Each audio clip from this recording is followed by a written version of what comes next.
makapag consume ng maraming memory in a specific task. Ganun po. Okay. Thank you. How about Carly?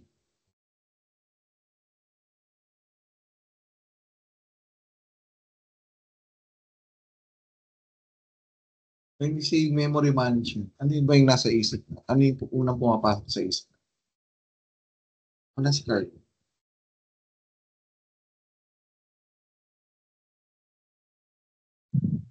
Hello po. Yes. Go ahead. Okay. Una pong pumasok po sa isip ko is pag-utilize po ng memory po for resources po and for storage po. Ganun po. Okay. Sige. Thank you. How about Ann Paula? What do you say about memory management? Hello po, sir. Morning. Opo. Yep. Good morning po. Based na rin po sa name, it allows us to manage and control the storage of a computer po.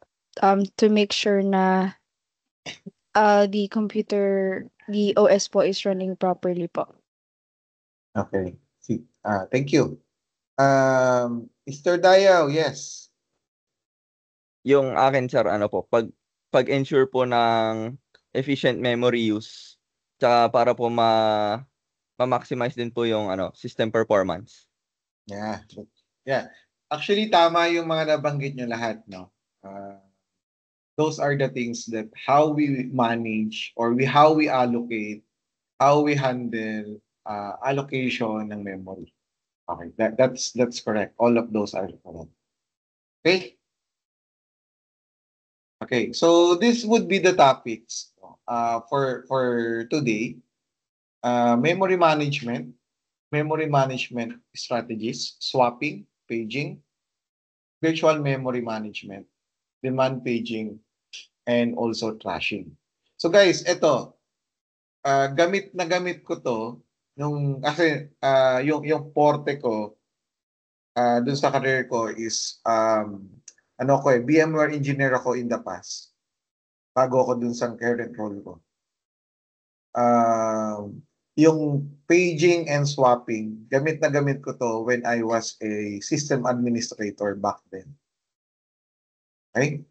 So, natutunan ko to kung paano ba yung swapping, paano ba yung paging, paano ba yung mga virtual memory management na yan.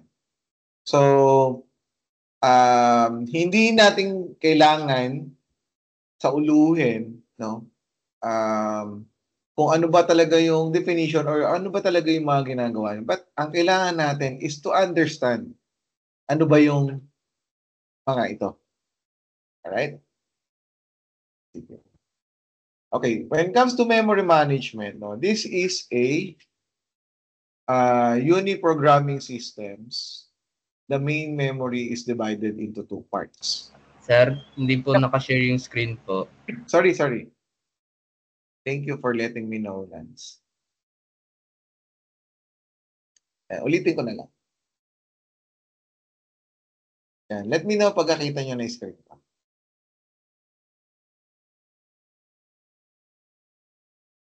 Visible na po ulit. Okay, sige. So yan. So ito yung mga topics that we're going to discuss. No, for today. Pero ang possible na ma-discuss natin baka until paging lang or baka until swapping. Okay? Alright. So memory management. So this is a uni programming systems. The main memory is divided into two parts. One is for the operating system, and the other one is the program being executed. Bigyan ko kayo ng ito daw siya eh.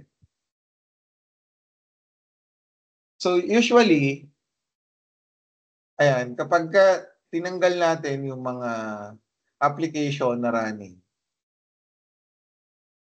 ayan, ang maiiwan dyan, yung running na memory.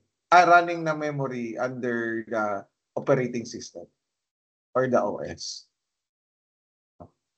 Actually, no, based dun sa, kasi I was also a system administrator ng, ng Windows platform.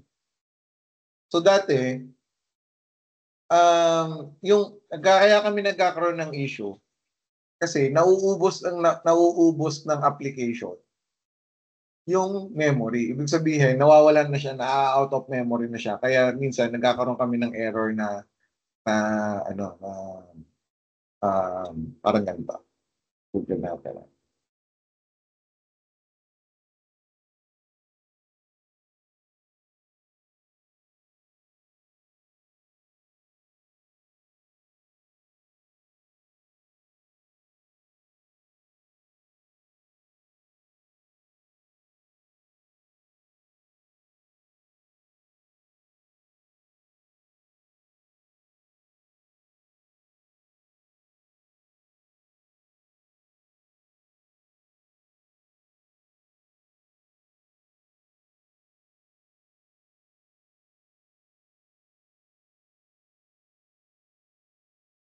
So, ito yung mga sample.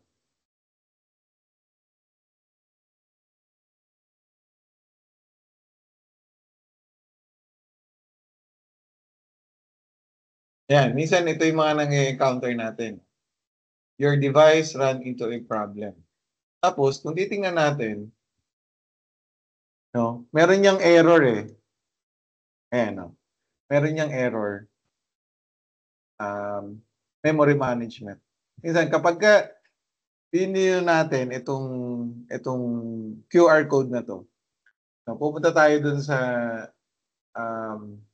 isang KB article kung saan natin i-discuss yung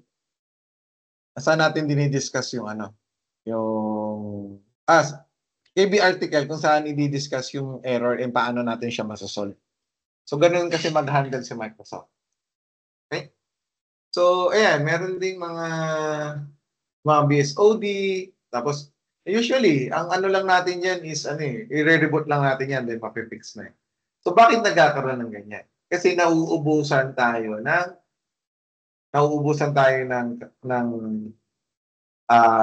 memory. No, ibig sabihin na out of 100%, na 100% niyan, then kulang pa. Kaya siya nagkakaroon ng error. So, what does it tell you? Bakit ko din-discuss to? Kasi unang-una, based on the topics that we have, memory management, we should be able to manage our memory allocation. Okay? So, again, kung halimbawa, kita natin na ganito na yun. Kita natin na ito, no, malapit 88% na. So, nasa critical level na yan. Anong ibig sabihin yan? Dapat mag-close ako ng application or magdagdag ako ng memory kung kulang. So, for example, ako, everyday ganyan lagi yung workload nung laptop ko. So, dapat ay 85 to 90. So, ibig sabihin, hindi dapat ganun. No? Kung araw-araw kung ganyan yung setup ko.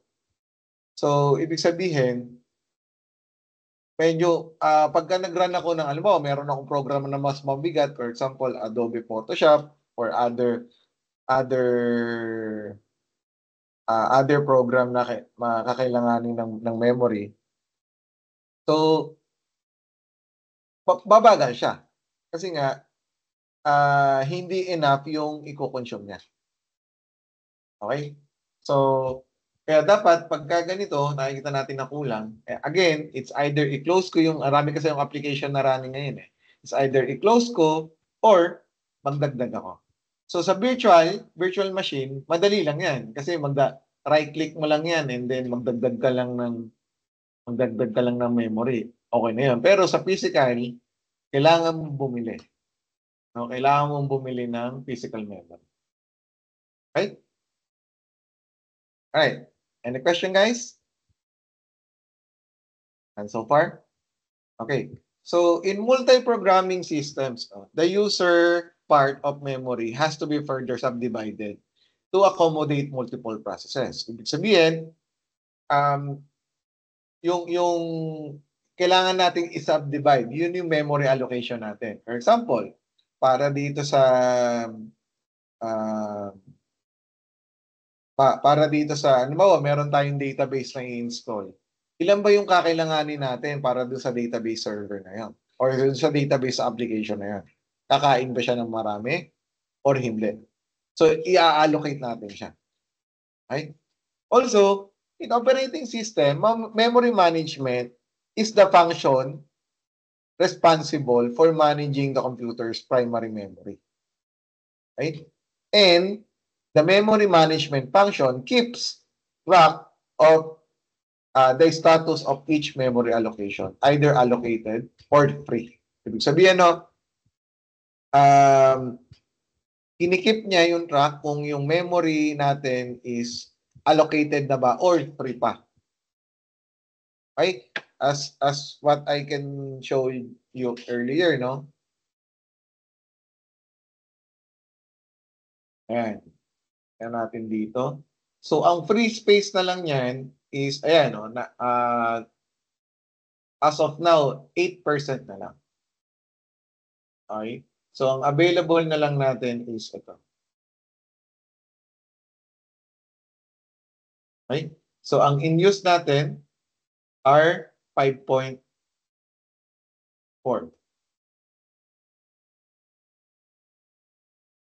Okay? Alright, next. And the task of subdivision is carried out by operating system. Is known as memory management. Right? There is a central components of any operating system. Memory needs to be allocated efficiently. No, ito yung sinabi nyo kanina, no? Needs to be allocated efficiently to pack as many processes into memory as possible. So, question. Bakit natin kailangan i-allocate efficiently yung memory natin?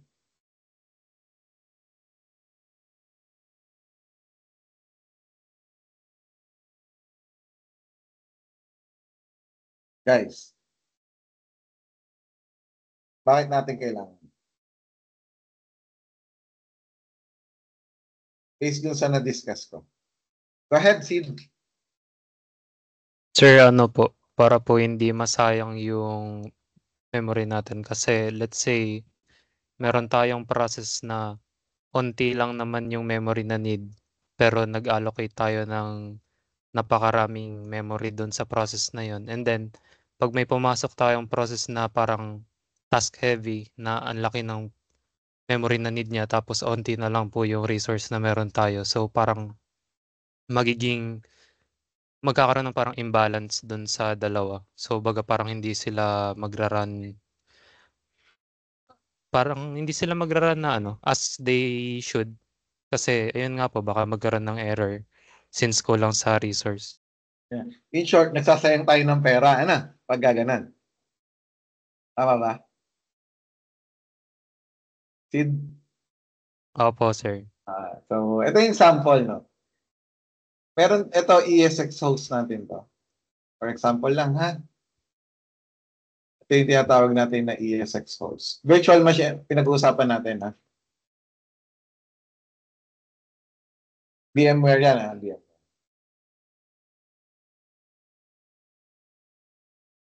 Okay?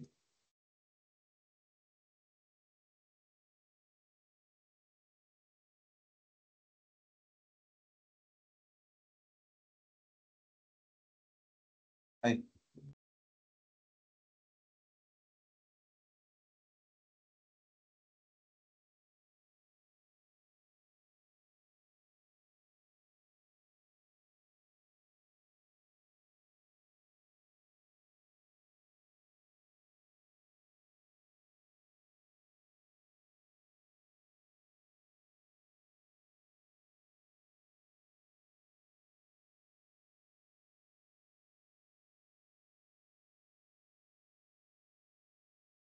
Example, ESX host yan.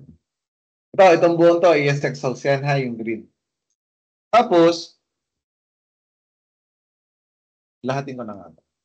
Para hindi tayo mag-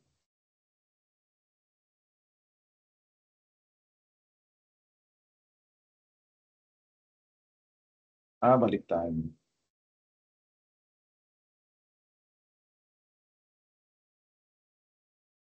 Yan.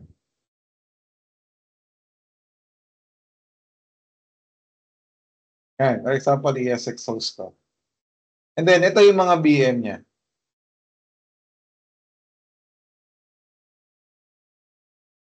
BM1.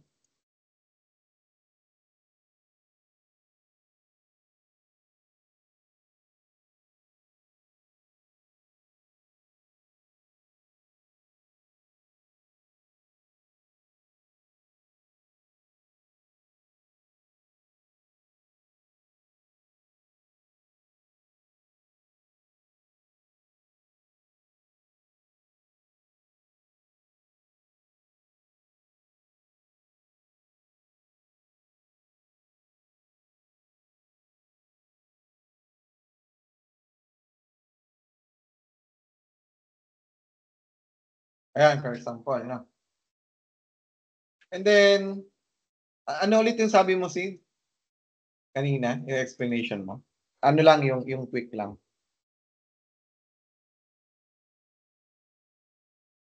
Ano po, sir, like yung processes na dapat may mataas na memory allocation, dapat nasa kanila yung yung most of the memory, then yung hindi naman po ganun, yung mga yung mga processes na hindi naman ganun ka-need ng memory, then onting memory lang din po yung i-allocate dapat sa kanila. Okay, tama. Thank you. So, for example, itong ESX host na to, ito yung physical server na tinatawag natin. 100 gig yan. Yung physical memory niya. 100 gig physical memory. Okay? And then, si Sid, dinivide niya yan. Ang ginawa niya,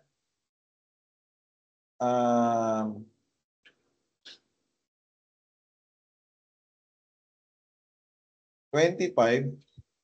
Eh?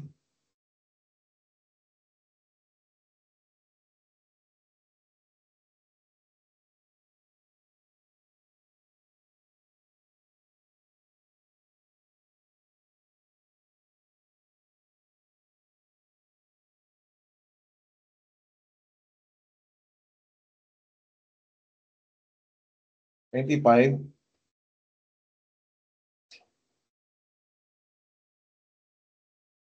25 gig.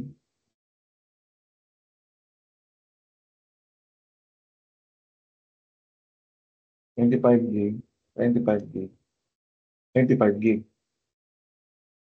So, ang question, kung ganyan yung, meron tayong 100 gig, and then ganyan yung inallocate natin. Tingin nyo, tama ba yung allocation na ginawa ko?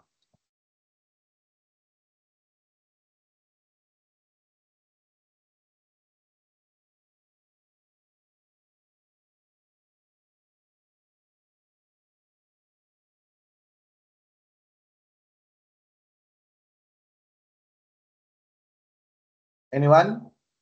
Before I pick a name.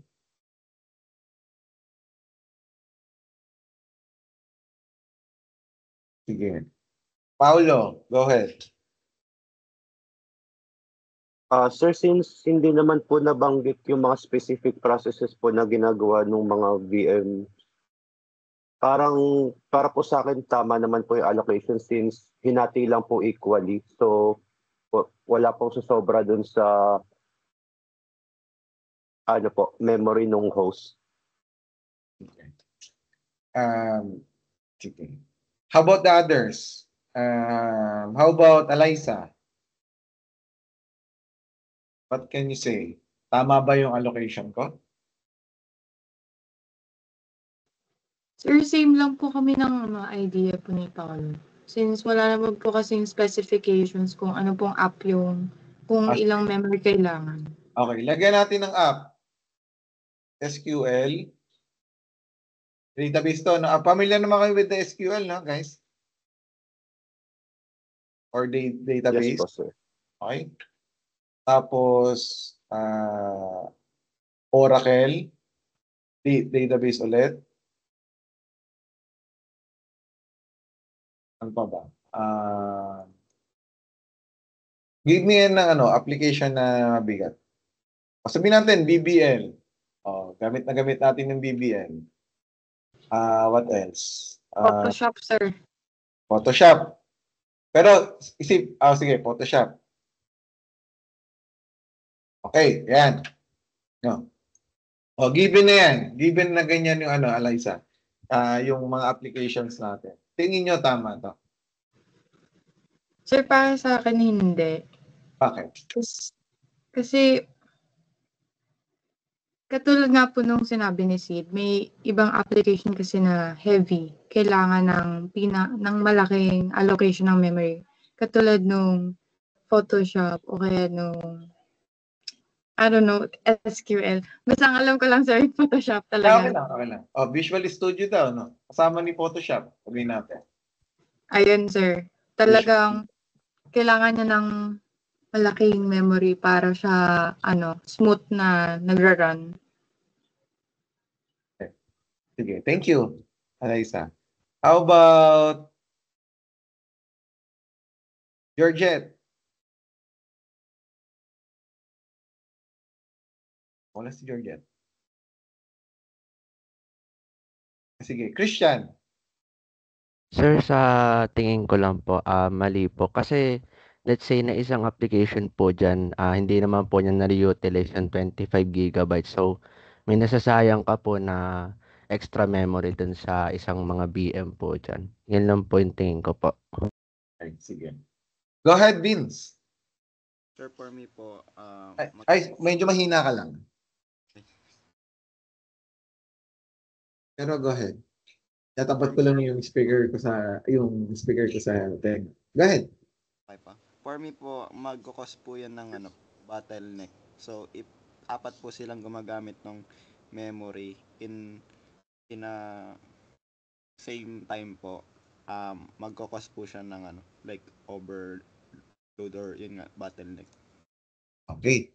Sige. Thank you. Go ahead, Carlos. Sebastian pala, sorry. Go ahead. Feel ko po, sir, fully utilized po yung memory allocation dyan. Kasi laki po ng 100 gigabyte na RAM. Tapos hindi naman po kailangan ng 25 gigabyte sa Visual Studio, tas BBL, Oracle, tsaka SQL. Tama lang po sila. Okay, sige. So, okay. Tama naman yung mga sagot nyo, guys, yung mga naisip natin. Pero, kung titingnan natin, mali tong allocation ko. Bakit? Kasi dapat, kapag titingnan na, tama yung nabanggit nyo, no, na kailangan muna natin tingnan, sino-sino ba yung mga users itong SQL database na to? Malaki ba? Masyado bang maraming yung gagamit? Halimbawa, the whole Malayan ba gagamitin itong database na to? Kasi kung maraming users o maraming data yung ipapasok dito sa databases natin, ito sa dalawang database natin. And then maraming mga processes, maraming mga jobs that they are going to run. Definitely, ayun yung dapat nating bigyan, mag-allocate ng mas malaking amount of memory. Okay? Ito sa BBL, tingnan natin kung gaano ba ito ka-busy. So, possible dyan, since application ng BBL, parang i-host niya lang yung application, pero si BBL will only store yung mga databases, yung mga files niya dun sa mga databases natin. Pero yung yung mismong application na running dito kay BBL, depende yan kung maraming users yung gagamit. And ano yung mga transactions dun sa loob. Okay? Kung halimbawa, maraming nag-e-exam, no, for example, nung last time, di ba, nag-exam tayo. Kung maraming nag-exam during that time and konti lang yung memory, nag-pick siya, possible na yung BBL is mag-down. Do you still remember yung BBL natin nag-down? Parang this month lang, last month lang ata yan. Do you still remember it, guys? Or hindi na? O, baka hindi nyo na ma-recall, no? Pero po siya nag-down. Oo, nag-down. So, I'm not saying na yun yung root cause, pero that is possible. Possible na dahil sa dami ng nag-a-access sa kanya, and halimbawa lang, kulang yung memory. Yun yung scenario ko, hindi ko sinasabing tama, ganun yung nangyari sa atin. No? Hindi niya kayang i-handle yung yung multiple users na nag-a-access sa kanya. Kasi ubos na yung memory niya.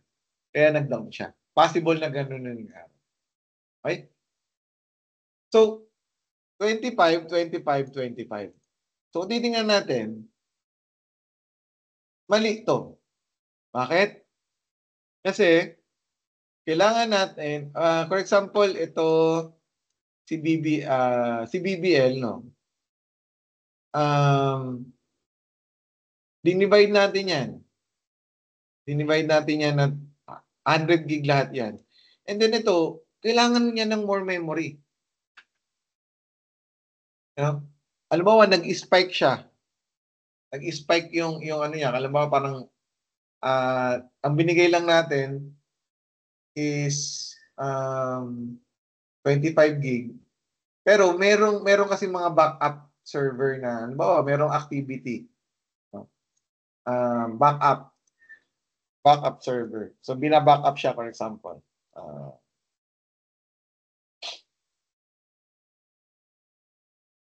So, meron yung mga backup server na bina-backup to mga VM natin para just in case something happened sa mga VM natin, pwede tayong mag-restore. No? So, i-restore natin na parang fresh siya, na parang walang nangyari sa kanya. Halimbawa, nag-corrupt yung mga data nito mga to, meron tayong backup na pwedeng i-restore. Okay? So, for example, gamit na gamit nila yung 25 gig, lahat sila.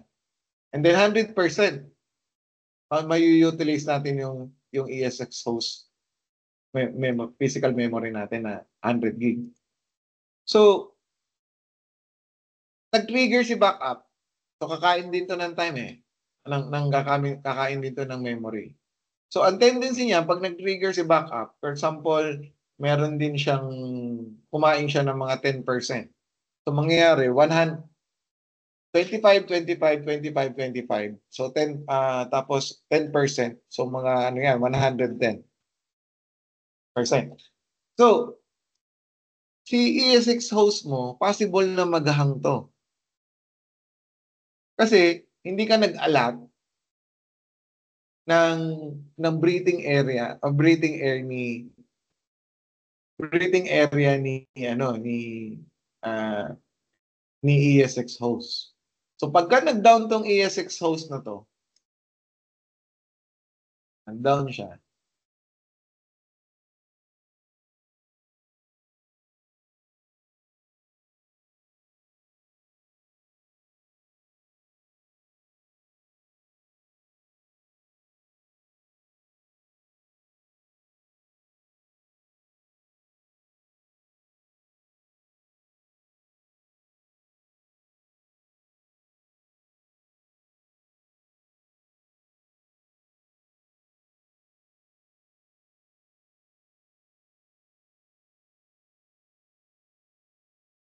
Pag nag-down yung ESX host natin, ano mangyayari pag nag-down to, yung ESX host natin, guys? What do you think? Dahil, halimbawa, nag-hang siya. Yung katulad ng error natin kanina, yung BSOD. Blue screen of death. Ano mangyayari? guys.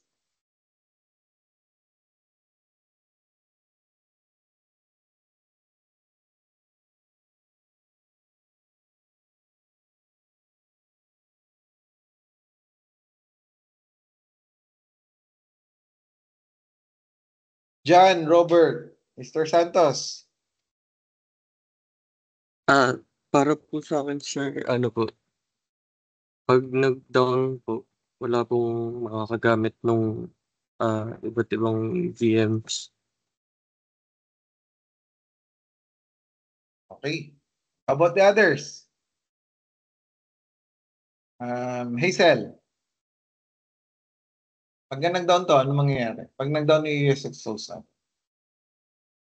o yung physical server natin, what will happen? Ganun din po, sir. Hindi po magra-run. Kasi po naka-down po yung server. Ano yung hindi magra-run? Yung system po. Okay. So, that's correct, no, guys? Pagka nag-down yung ESX host natin, itong mga VM na to, mga virtual machine na yan, they will be powered off as well. Okay? So, hindi naman natin pwedeng from time to time, pag nag-trigger itong backup na to, i-backup nitong backup server natin, itong mga VM na to. Actually, VM din to.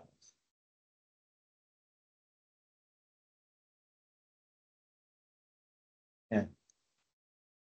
Nag-trigger to ng backup na to. From time to time, mag-ano yan?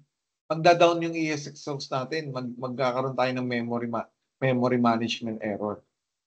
O BSOD, blue screen of death.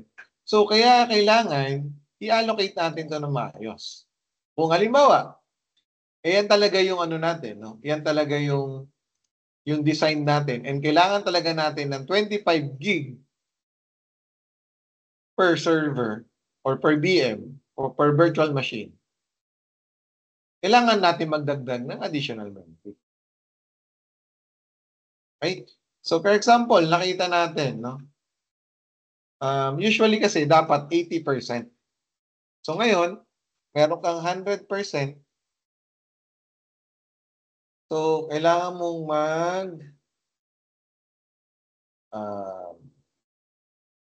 compute natin na 100%. Ilan yung kailangan mo? Kung lalagay ka ng 50, 150, so magiging, pag nag-trigger to, 110, so ilan na yung matitira mo? No? 110 divided by 150 times 100. So meron tayong 73%. Kapag ka nagdagdag tayo, ginawa natin itong 150 gig na physical memory. So, just in case na mag-run lahat to, meron tayong 73%.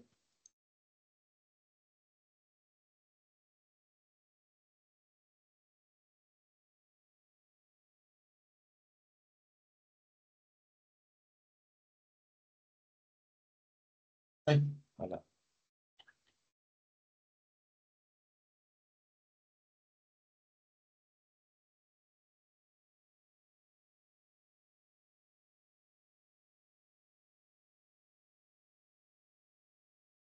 Oh, wala. Tama.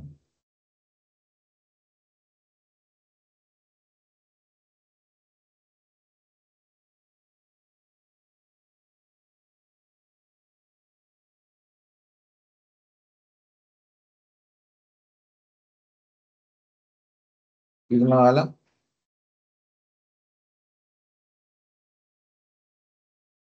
So, wala naman. So, for example, 73%, ito na lang.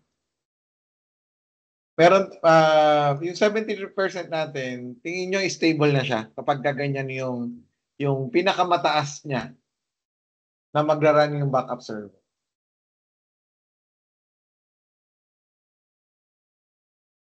What do you think, guys?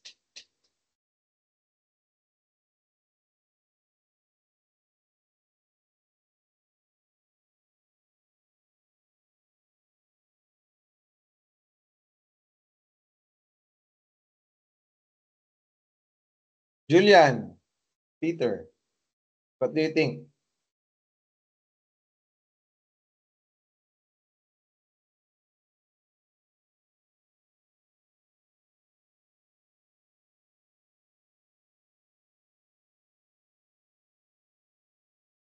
Julian, are you there?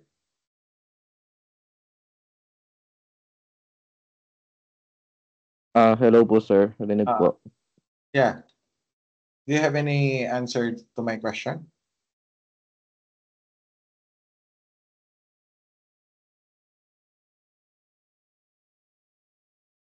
Go ahead. Yeah, try lang, try lang.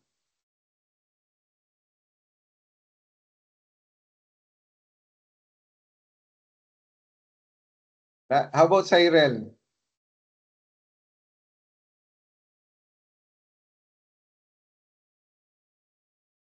Cyril, you there?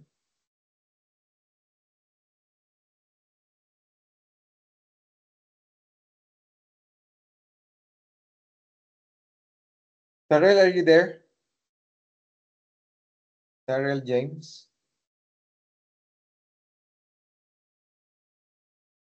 Kung wala ka dyan sa upuan mo. Charles Christopher. Sir? Yeah. So, given na, di ba, kanina parang kulang tayo ng memory. So, what if nagdagdag tayo ng additional 50 gig? So, ginawa na natin 150. No? And 73% na lang yung pinakamataas na magagamit na given na binigay natin lahat nung yung kailangan ng ginagamit talaga yan ng mga different BMs natin. Do you think 73 is enough na? Opo. Maging stable naman po yung computer. Tingin mo magkakaroon pa ng magda-down pa yan? Hindi naman po siguro. Except pag mag-i-spike po yung paggamit ng resource ng computer. Okay. Very good. So, yan? Kailangan lagi natin meron tayong buffer na tinatawag. O meron tayong baga parang sa 100%. Ng 100%. Yan yung tinatawag natin na usable. 150 gig. Yan yung tinatawag natin na usable. Tapos, out of 150, kailangan natin mag-allocate ng space to breathe. Airspace, umaga parang area to breathe, no? Just in case merong nag-spike na kailangan ng more memory. At least hindi pa rin niya maso-suffocate yung 100% ng ESX host. Kaya dito sa atin 73%. So meron tayong 73%.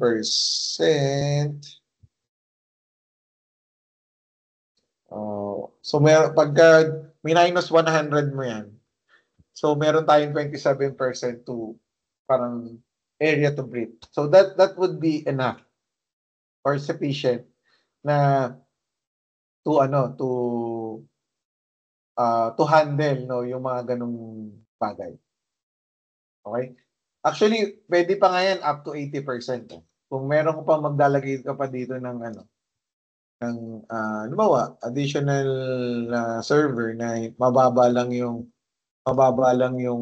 percentage niya. Halimbawa, 10% lang din. Halimbawa, maging 83 to. Okay lang din yun. Wag lang around 90 kasi napaka-critical naman. Okay? So, ganun tayo mag-allocate. Kailangan natin i-consider kung ano ba yung mga, gaano bang tingin nyo, gaano ba kadaming memory yung kailangan nito. So, minsan, may mga trial and error tayo eh. Pero, syempre, idedepende na, mayroon tayong tinatawag na capacity planning. No? So, ganun tayo mag-allocate. Halimbawa, meron kasing mga tinatawag na database team. No? Ilan ba yung requirement mo para doon sa database? No? Baka naman masyadong, i-challenge din natin yan. Right? So, ganun yung memory allocation na tinatawag natin. Question, guys? Wala. Okay. Next. Alright. So, memory management requirements. Meron tayong tinatawag na relocation. Loading dynamically the program into an arbitrary memory space whose address limits are known only at execution time. No? So, si memory relocation daw, no? This is the available memory is generally shared among number of processes in a multi-programming system. So, it is not possible to know in advance which other programs will be resident in the main memory at the same time of execution of this program. Okay? So, that is the relocation. How about the protection? So, protection, each process should be protected against unwanted interference from other processes. Ano yung ibig sabihin nun? Hindi pwede na, halimbawa, ako si process 1, tapos aagawan, pagka dumating si process 2, aagawan na agad niya yung ano ko, yung i-interfere niya yung running process ko. Hindi pwedeng gano'n. So, meron tayong mga prioritization. Okay? And dapat, yun yung reason ng protection. Okay? There is always a danger when we have multiple programs at the same time as one program may write to address space of another program. Okay? So, every process must be protected against unwanted interference when other process tries to write in process, whether accidental or incidental. Right? So, ayan. A program cannot access addresses outside its address space. If a program generates an erroneous address, it will drop to the operating system. Right? So, yun now, I cannot access or address outside its address space. So, meron lang daw siyang address space. Pagka outside na siya dun sa address space niya, hindi na niya kayang i-process yun. Okay? The next, sharing. Any protection mechanism should be flexible enough to allow several processes to access the same portion of main memory. So meron silang sharing of protection or sharing din ng memory allocation. And then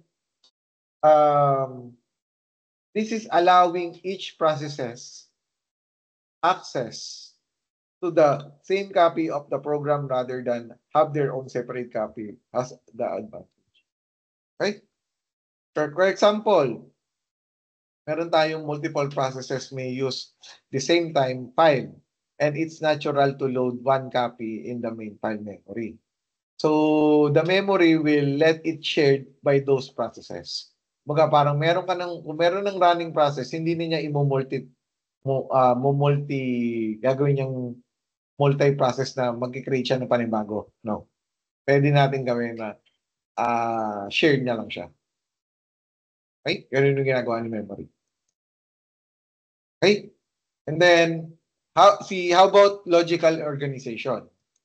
So, most programs are organized in modules, some of which are unmodifiable, read only, and or execute only. And some of which contain data that can be modified. Right? Though si main memory daw is organized as linear or can be one-dimensional address space, which consists of a sequence of bytes or words. Okay? So meron din daw siyang mga advantage na. So one of the advantage niyan is modules are written and compiled independently. No? And also different modules are provided with different degrees or protection. So magkakaibang different degree or magkakaiba rin daw siya ng protection. Pag meron degrees ng protection yung meron, ayun yung advantage nila. Kumbaga parang gaano ka taas yung percentage or gaano ka tapang yung degree ng protection nitong logical organization. Okay? How about the physical organization?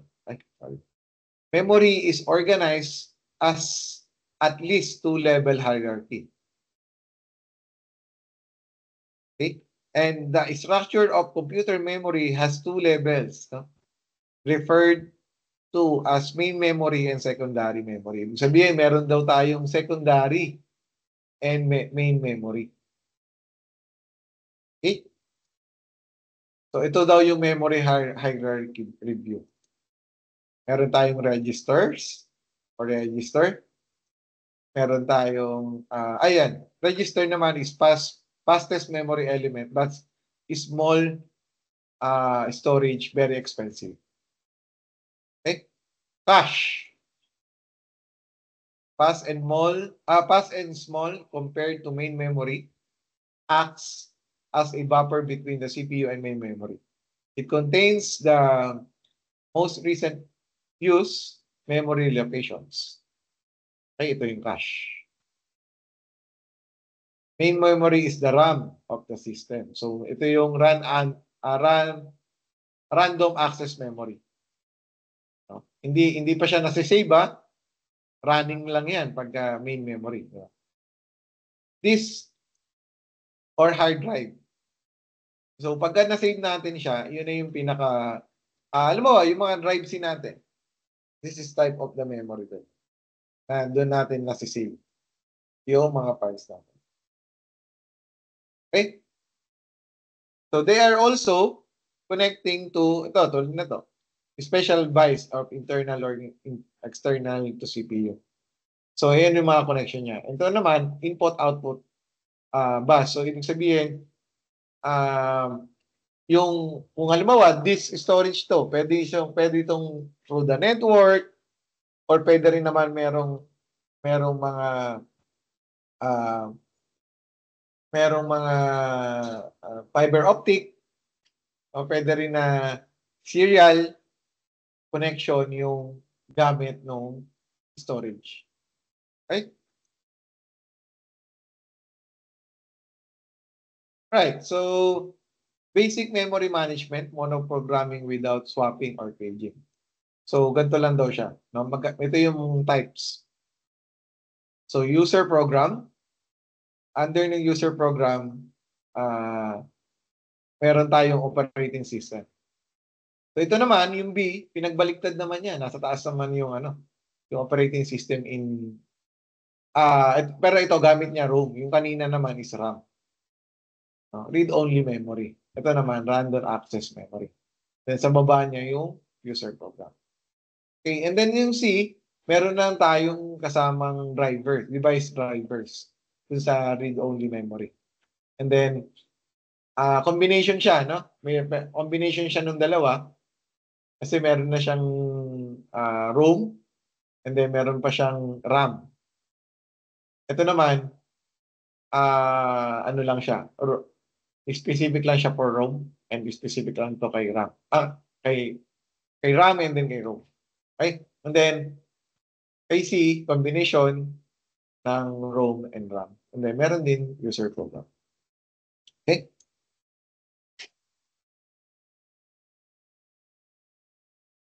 Right. So, there are three simple ways of organizing memory. OS with one user process. Okay? So, ito daw yung memory management unit. So, ayan.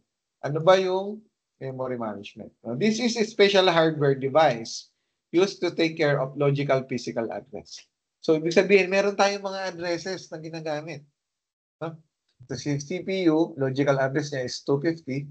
Generated siya by the CPU. And then, base or reference address niya is 2000. Tapos, si memory, meron din siya physical address computed by the MMU. At 2,250. Yun yung mismong MMU. Right? And this is also usually implemented as part of the general or central processing unit or the CPU, but it's also can be in form of a separate IC or integrated circuit. Right? And MMU stands for Memory Management Unit, also known as PPMU or Page Memory Management Unit. And every computer system has a memory management unit. So, lahat daw ng computer meron yan, including the servers and other computers na meron tayo. And it is a hardware component whose main purpose is to convert virtual addresses created by the CPU. Okay?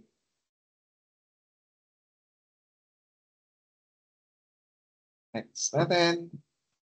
Meron daw tayong different allocation. 1 minute.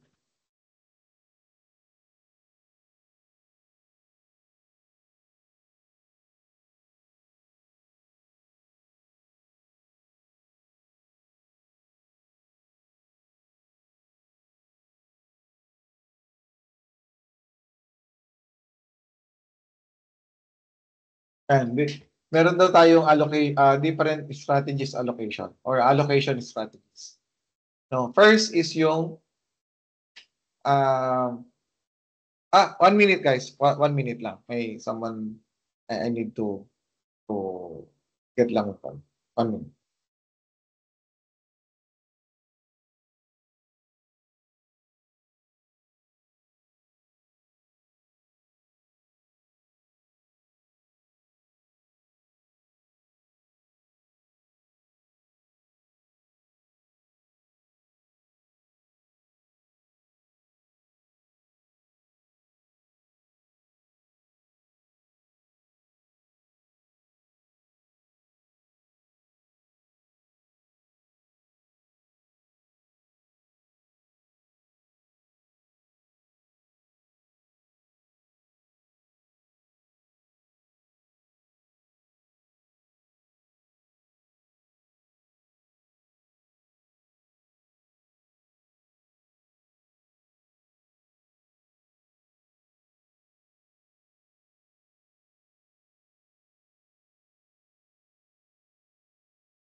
Nakamit pala ako. Ayan. So we have memory allocation strategies. First is the fixed partition. In fixed portioning, the main memory is divided into a fixed number of regions or partitions. So as you can see dito ito yung OS natin, tapos sinubdivide siya into same number or fixed number of regions or partition. So which is 4 MB. 4 MB, 4 MB, 4 MB until ma-reach natin yung 32 MB na main memory na is equal size siya. Right? So, yun yung fixed partition natin. Guys, ganun lang. Nakakita na ba kayo ng memory? O ano yung itsura niya?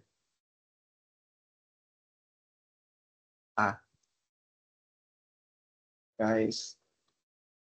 Yes po, nakakita na po. So, para dun sa mga hindi pa,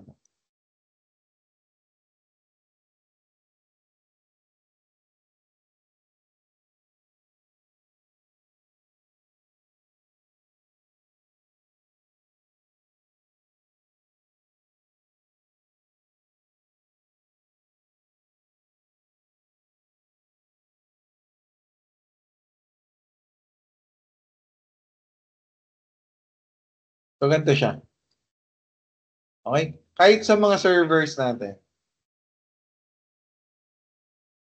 o sa IBM or Dell,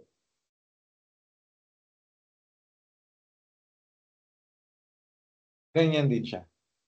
Nakakita na ba kayo ng servers, guys? Kung ano yung itsura? Naiisip nyo na ba?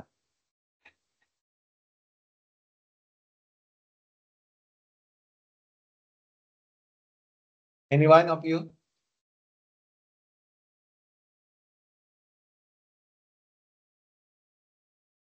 So, ito yung itsura niya. Ito. Server yan. Usually, ito yung mga nakikita natin sa data center. Ito yung data center, guys. Ito yung itsura niya.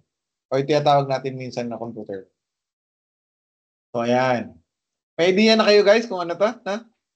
Nakakita na ba kayo yan? Sumagi na ba yan sa nung naghahanap kayo ng ano? Naghahanap kayo ng pag nagre-research kayo?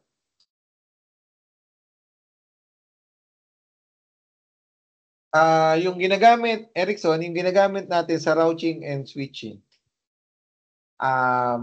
Network yon. So ito yung data center. Ito yung sample. Ito yung data center na dito naka-store yung mga servers, storage, and also mga network devices. Okay? So ang loob niyan ganito.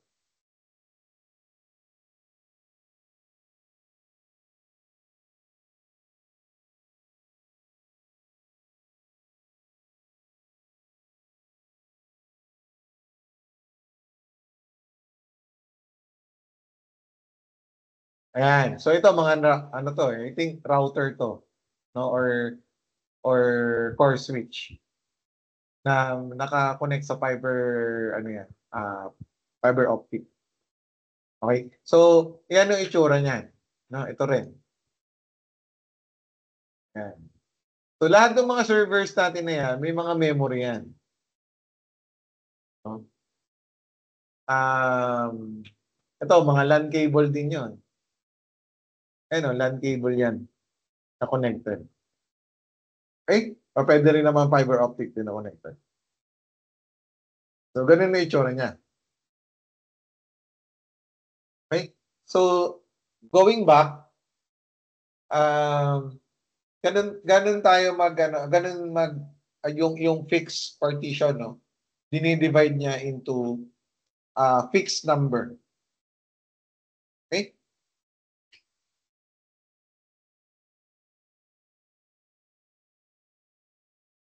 And then, a fixed partition allows allocated partitions to contain more than a single job at a time.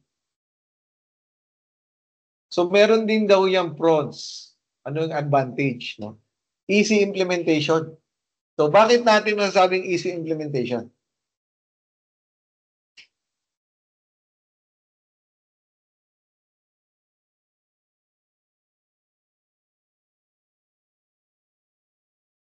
Carl Daniel, bakit sinabi natin na easy implementation pagka fixed partition?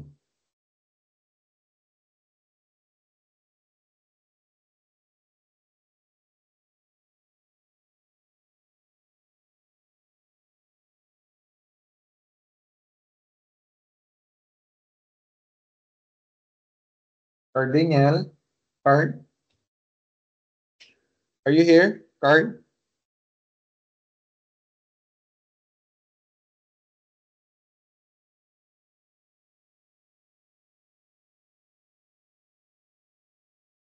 Carl, mag-unmute ka lang. I just want to know if you are there.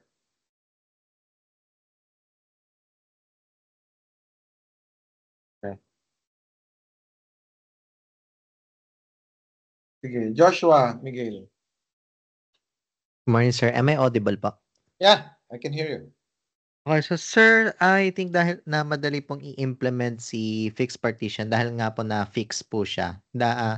Lahat ng mga memory na iaano niya is fixed kaya hindi po wala pong magkaka-problem na parang overlapping po sa memory po niya. Okay. Sige. That's good, no? How about, sino ba yung nakataas ang kamay kanina? Bernard. Go ahead, Bernard. Sir, para sa akin po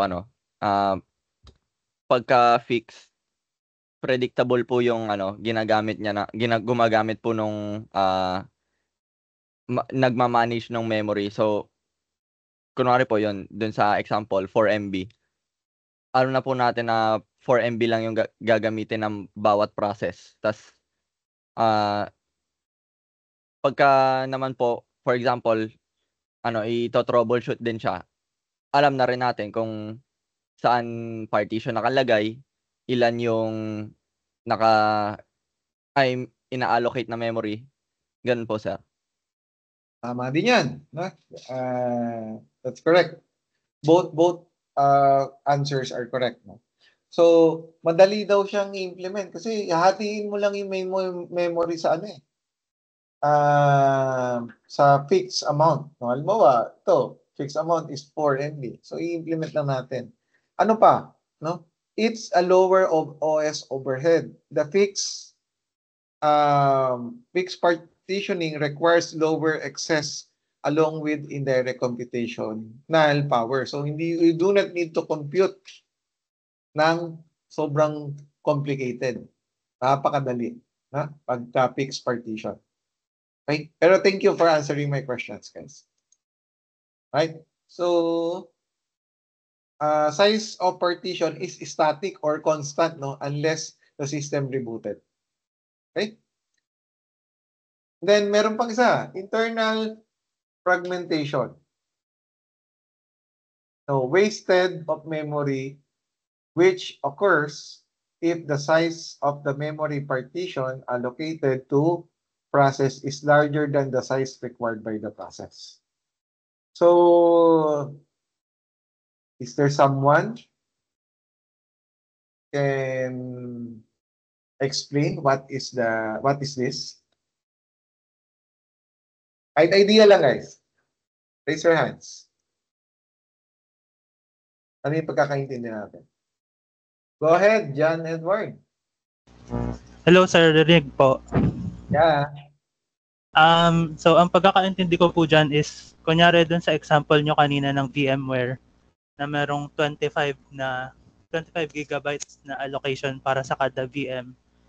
So, doon po, I guess, yun ang isang example. Like, 25 gigabytes ang i-allocate mo sa kada VM. Pero, hindi naman sigurado na yung 25 gigabytes na yun ay magagamit ng lahat ng application na nagra-run sa kada VM. So, doon, sayang. Right? Kung kunyari, Blackbird lang yung nagra-run, edi ilan ba ang memory na ginagamit ng Blackbird? Baka wala pang 1 gig. So, ano mangyayari dun sa 24? Naka-ano lang siya. Naka-stationary lang siya. Hindi siya ma-allocate sa ibang parte nung buong system. Which, sometimes, bigla ang mangailangan ng allocation. Yeah. Ayun po. Thank you, John Edward. How about the others?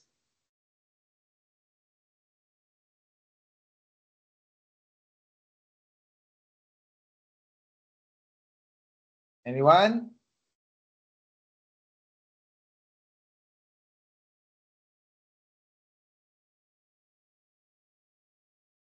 Guys?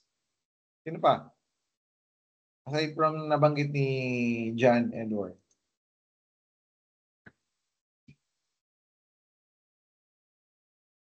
Sige, ako na natatawa. John Vincent. Sige, hintayin muna natin si John Vincent. John Vincent. Mr. Manipol.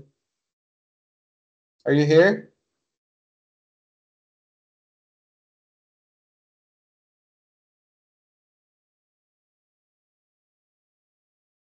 Sige.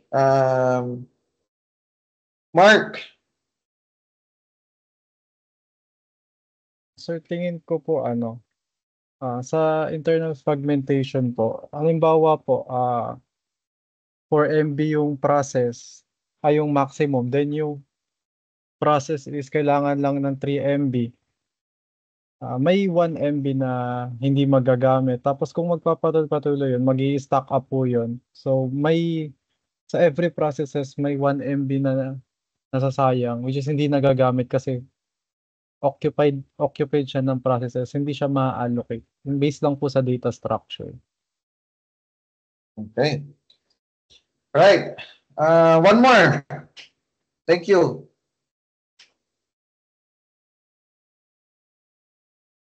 Emmanuel.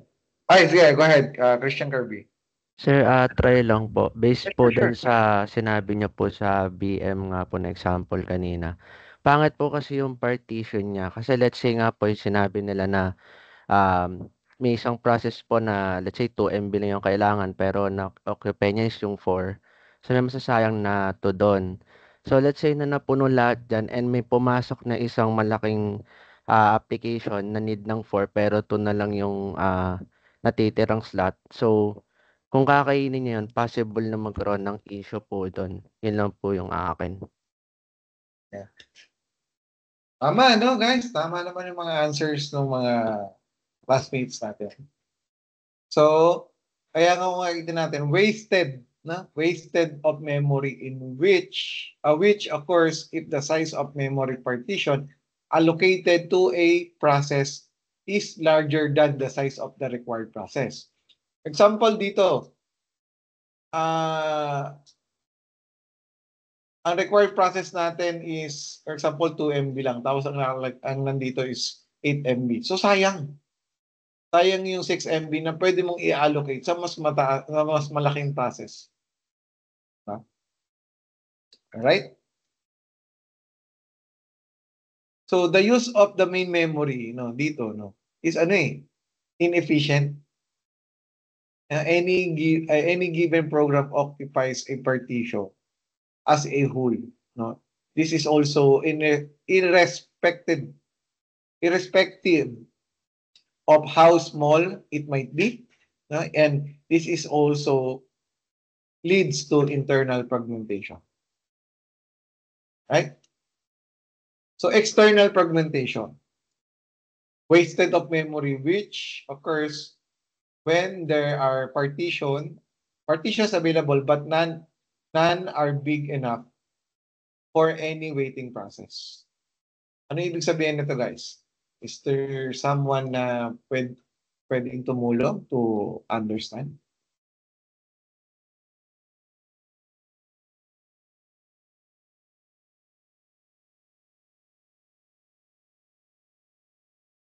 Before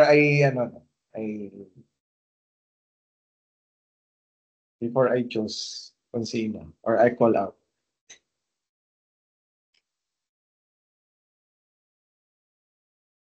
Wala, guys? Go ahead, Bernard.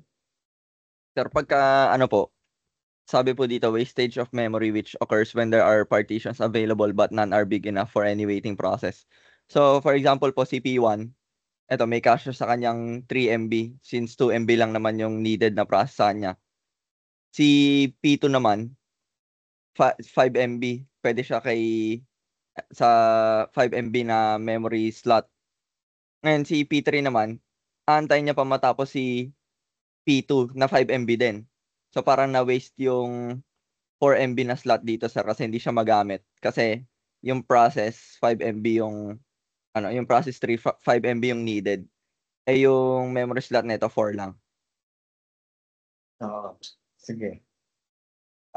Thank you for that. How about Erickson?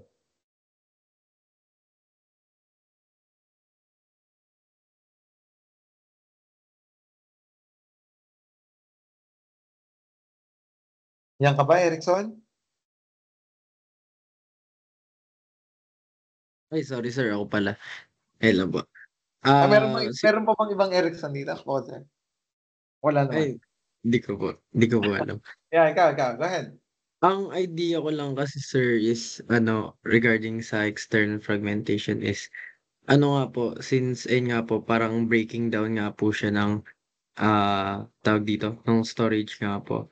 So, same idea niyang kay Bernard din, which goes na yung P1 nga po is katulad po nung yung sa P1 is yun nga po sa may 3 MB, which is na waste yung doon na nga lang po sa may part na dulo na which is na waste nga po yung time dun sa may 4 MB since may waiting time pa nga po yung process po nila. Ganun po.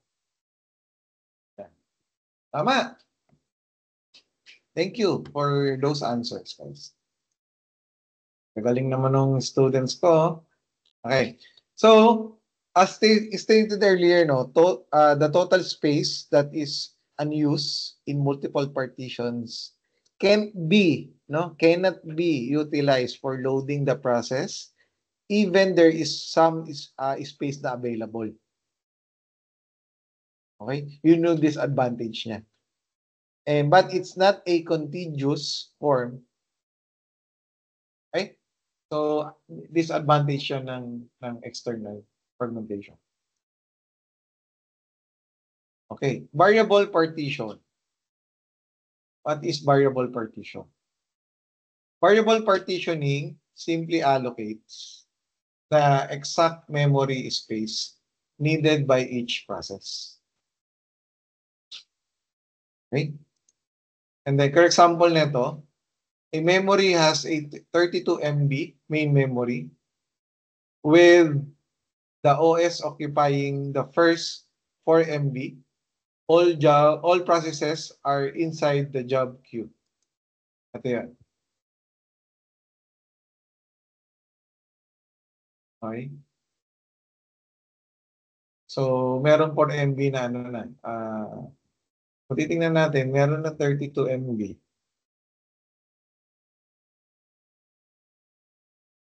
Okay? And then, ano ba yung variable partitioning? No? This is a contiguous memory management technique in which the main memory is not divided. No? From the root word divide, it's not divided into partitions, and the process is allocated a chunk of pre-memory that is big enough for it to fit. No? And the space which is left natira is considered as the free space which can be further used by other processes. Okay? Ito siya. Ito yung sample niya natin. Meron siyang 32 MB and then yung OS is 4 MB. Ayun yung A.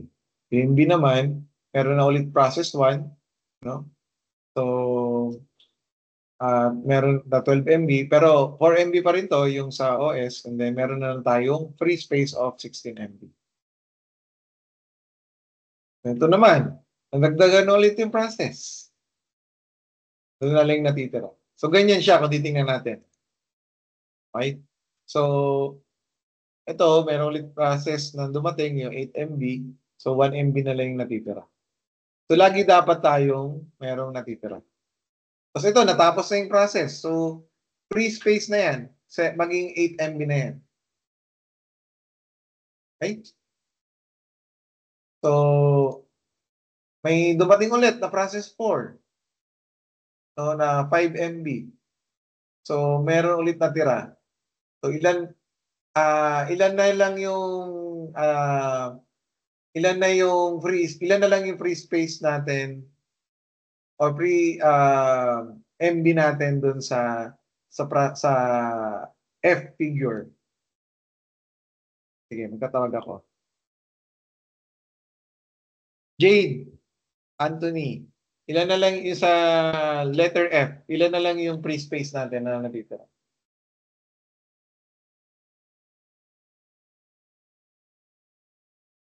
Mr. Nobles, Can you hear us or can you hear me?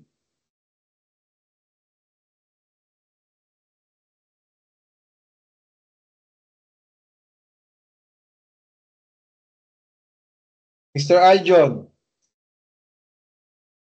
Hold lang muna, andyan Vincent.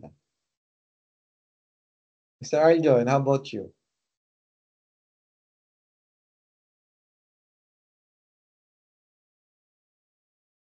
I'm sorry.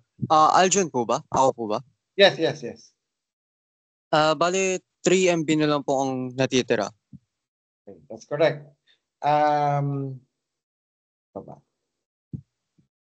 Mr. Emmanuel Joseph, si Bayan. Sa letter E, ilan na lang yung natira? Sir, 8 MB pa.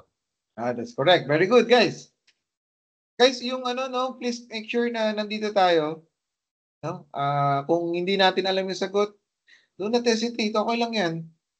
Basta, I just want to know that you are there. Okay? Pero thank you for the answer. Tama yan. Okay? At ito naman daw yung variable strategies.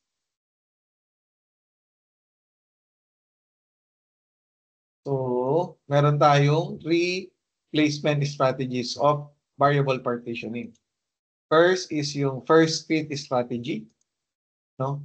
Finds the first partition that has sufficient storage.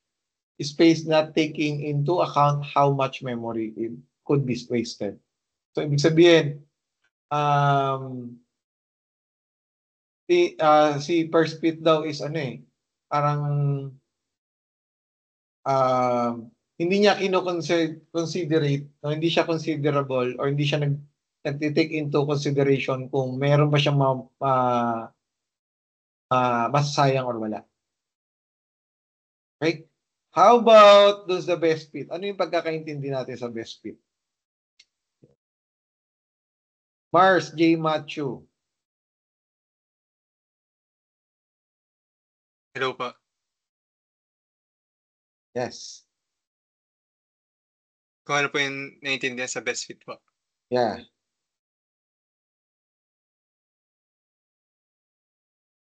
Ano po, ina-allocate niya po sa ang tawag dito. Kung ano po yung may smallest na possible pong pwede paggamitan, yun po yung unahin niya. Kaysa po nagumamit ng bigger spaces po.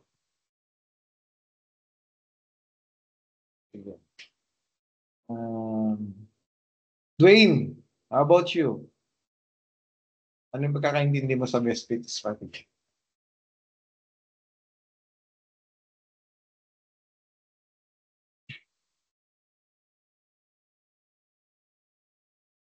Nandiyan ka ba, Dwayne? Dwayne Jancis?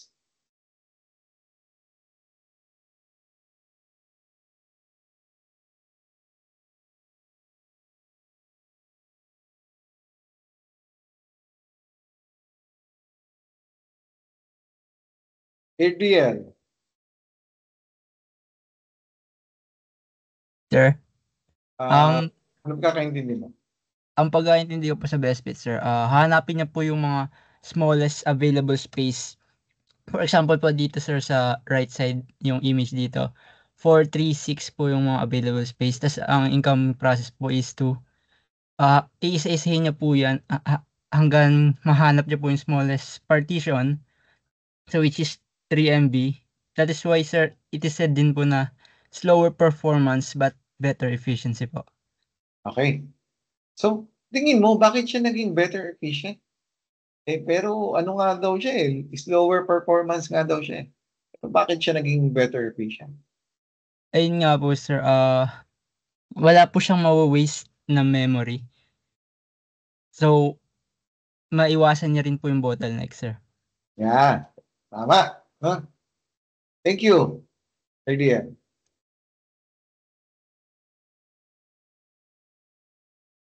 Ito, compaction.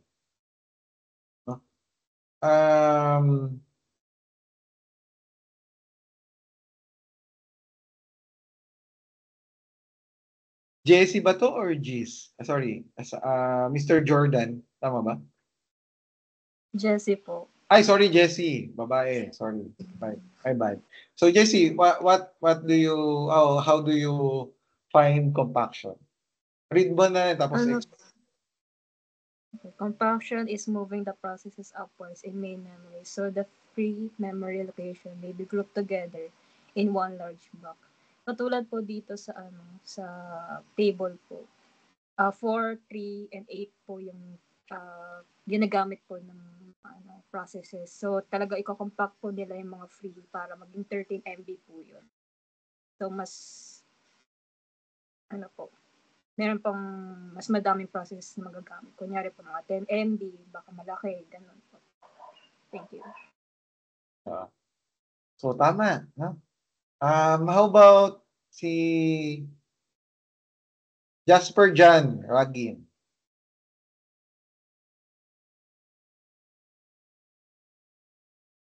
Mr. Ragin,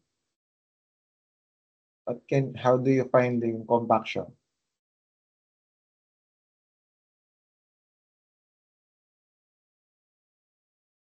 Rinig po ba? Sorry? Rinig po, sir. Yeah, I can hear you. Yung compaction po is ina-allocate niyo po yung mga free memories po para mag-group po yung may free memory dun po sa ginagamit po ngayon. Para mas mabilis po yung processes ng mga ginagawa sa OS. Sige. Thank you. How about Noel, Mr. Del Rosario? How do you find compaction?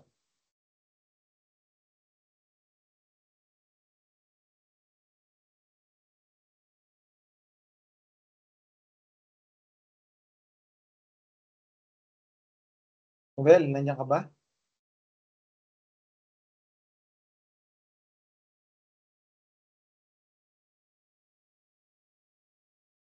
Go ahead, Paolo. Sir, ang idea ko po sa purpose po nito is para po maging contiguous yung mga remaining available po na memory.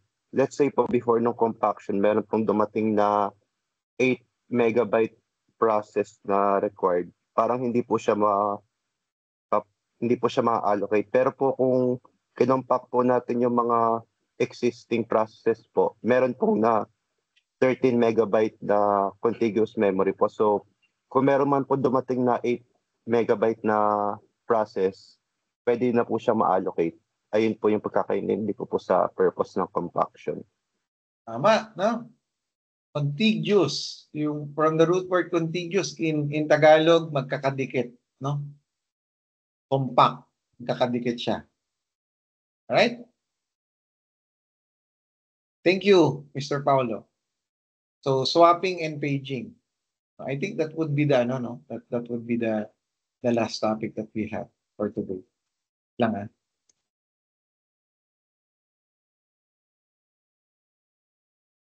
Memory management, swapping. A mechanism in which a process can be swapped temporarily out of memory to a backing storage and then brought back into memory for continued execution. So the memory system copies as much data as possible into main memory and leaves the rest of the on the disk. When the operating system needs data from the disk, it exchanges a portion of data in main memory with a portion of data on the disk. So, ito daw, memory allocation changes as processes come into memory. Leave memory, no? Ito daw yung sample niya. So, ito, meron akong ginawang wait lang, i-explain ko muna ito. So, sa A, no, nung dumating yung dun sa figure letter A, ito yung use memory. And then ito yung free space. Okay? And then dumagdag si B. And then, nagkaroon ng free space. No? Parang, ito yung use niya, ito yung ginagamit niya, tapos nabawasan yung, ano niya, nabawasan yung processes niya nag-run. O yung percentage yung processes na nag-run. Nagkaroon ng free allocation ng B. Tapos, umunti ulit. No? Parang natapos na yung ibang processes. Konti na lang yung nag-run na process. So, nagkaroon ng C na vacant ulit. So, ayan, usable na lahat yan. A, B, and C. So, pagtingin natin si A, ginamit na. O, ito na. No? And then, so on. Ulit-ulit lang din siya. Okay? So, ito yung sample ko. So, first,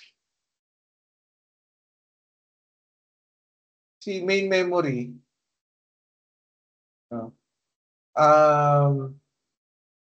ginagamit, si main memory is nandito, no? Tapos si secondary is, for example, no, nag-stack tayo kay main memory. And then merong I/O waits na nangyayari. Na kailangan mangyari. No, hindi niya ira-run yan kay main memory agad. Ipapasa niya yan dito sa secondary. No? Ang gagawin niyan, from this, yung ganito. Pag-swap.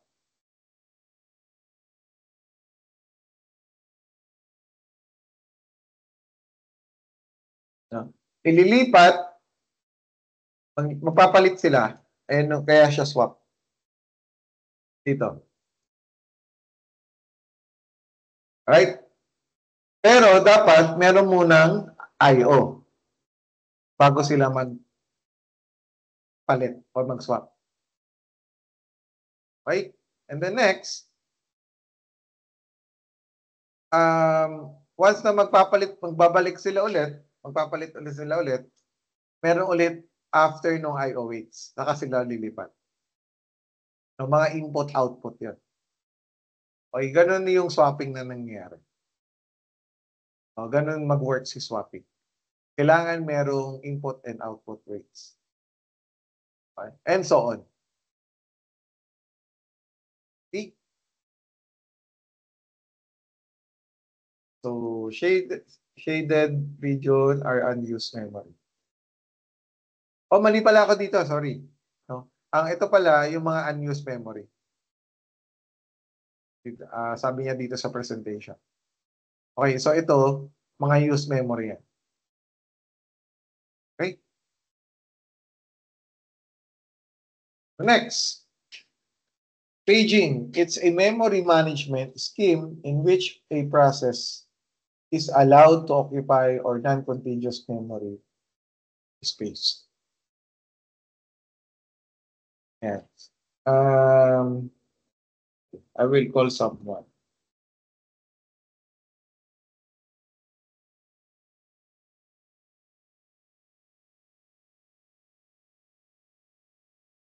Mr. Charles Christopher, can you read the paging and can you explain me ano yung pagkakaintindi natin? Paging, it is a memory management scheme in which a process is allowed to occupy non-contiguous memory space. Processes are divided into equal-sized blocks called pages. Main memory is divided into equal-sized blocks called frames. Anong pagkakaintindi natin?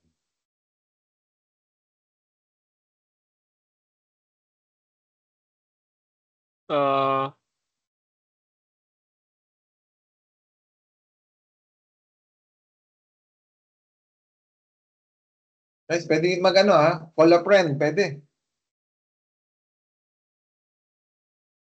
Hindi ko po ma-visualize pa po. Alright, okay lang. So ito siya.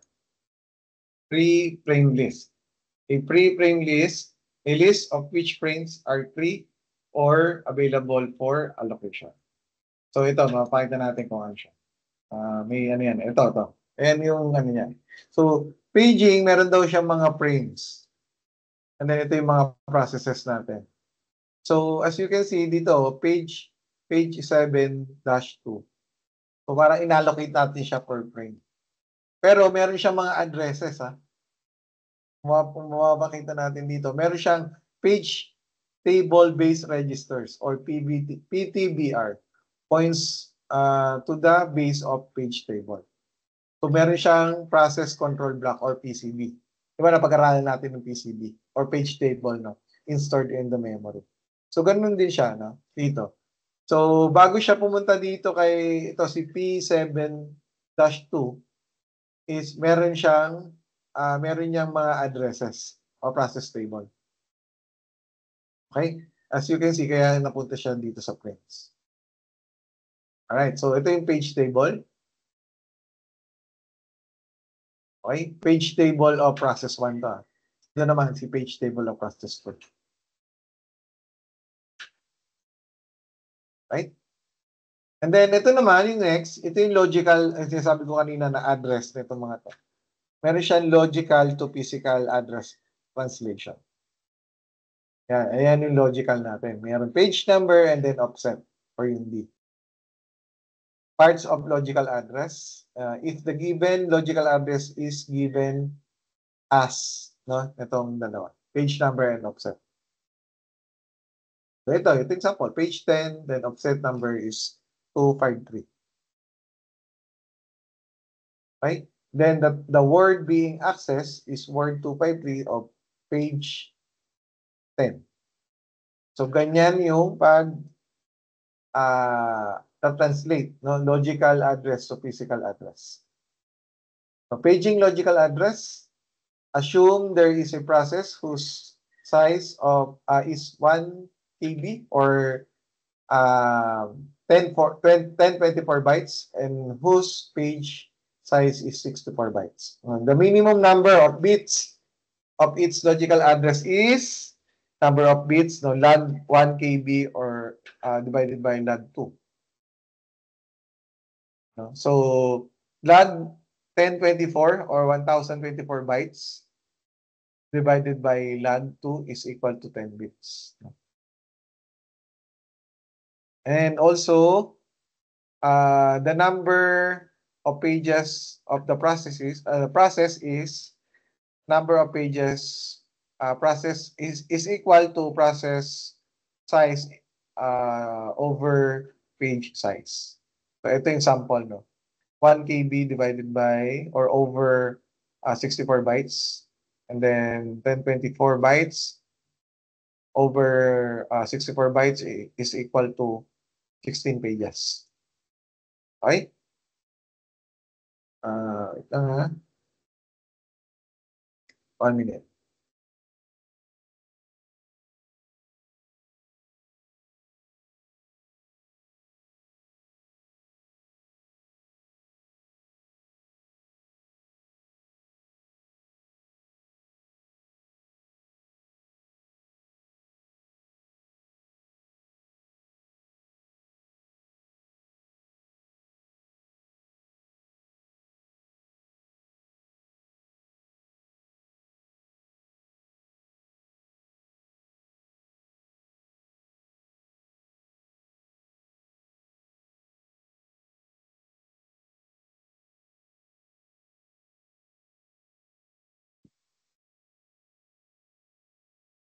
Ito daw, no?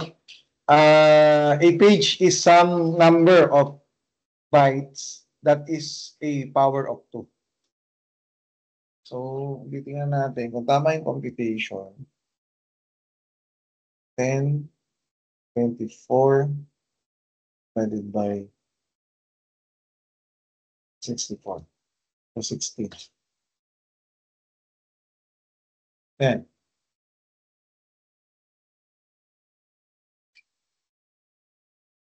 Okay?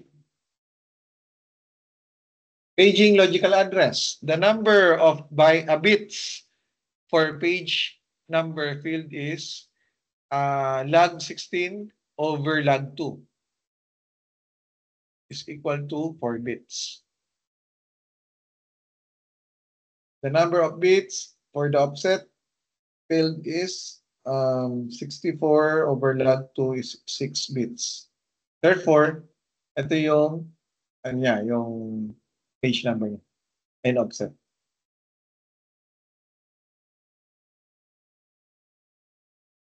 Okay? Ito naman sa logical address to physical address translation. Assume that the size of the main memory is 64 KB or 65,536 bytes. The number of bits in the physical address is number of bits is equal to log 64 KB over log 2. So 16 bits. Okay.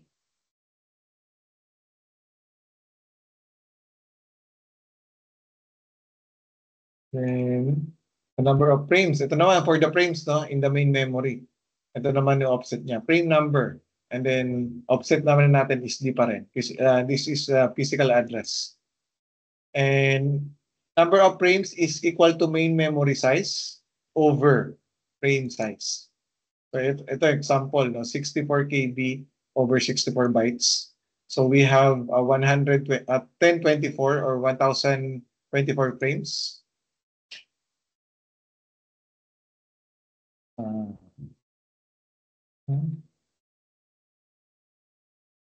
Lapit na. Paging physical address. No? Dito naman sa paging physical address, meron tayong 1024 over 1024 log over 2 log is equal to 10 bits. And then the offset field is the same as the logical address, which is 16 bits. So ito siya. Okay, 10 bits and then 16 bits. Bali, si frame niya is 10 bits, tapos si offset niya is 6 bits and total of 16 bits. Okay? Ayan yung offset. Ibig sabihin, hindi siya nagamit. Lastly, logical to physical address translation. This is a mechanism to keep track where the operating system has placed the pages. So, ito yung page number niya. And then, ito yung offset. No? Ito yung logical. Ito yung sa page table niya. No? So, ito yung frame na ginagamit natin. So, translation siya ha. And then, napunta siya dito kay frame number. Para makuha natin yung physical address. Then, the offset. Alright? So, I think that's all for today. Ano na tayo, malapit na rin natin matapos yung ano, no? Pero by possible na magkaroon tayo ng ano next week by dito. Create ako ng quiz for after natin matapos itong the whole memory management na discussion. Okay, ito na lang, konti na lang. Alright, any questions so far?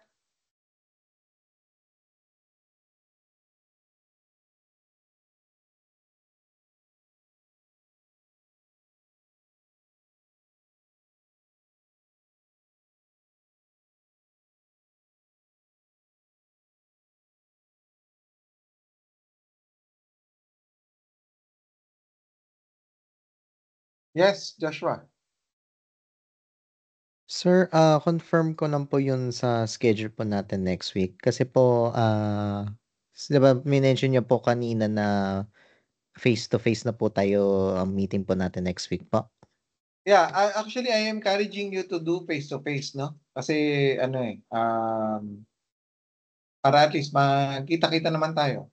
Pero, ano naman yan, it's just in case, no, that you are not free and you can take online. Pero, what I can suggest, no, kita-kita naman tayo. Okay po, sir. Sir, anong room po yung naka-assign po sa atin? I-announce ko sa BBL. Okay po. Sige po. Thank you po, sir.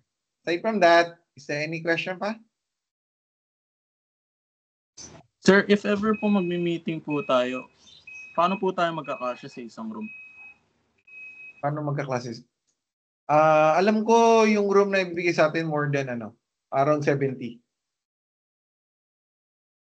Yung capacity.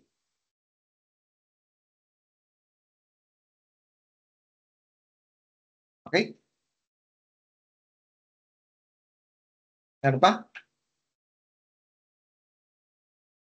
Nasagot ko ba yung question mo? Guys, ano? Sino nga ba yun? Sir, more than 70 students po, kasya po doon sa room? Hindi. Around, wala pa tayong 70 guys. 68 lang tayo. Okay po. Thank you po.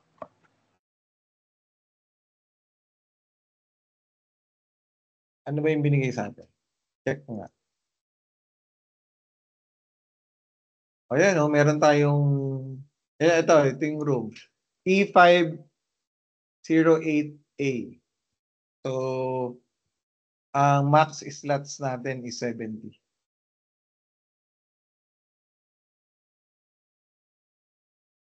Right? Any question?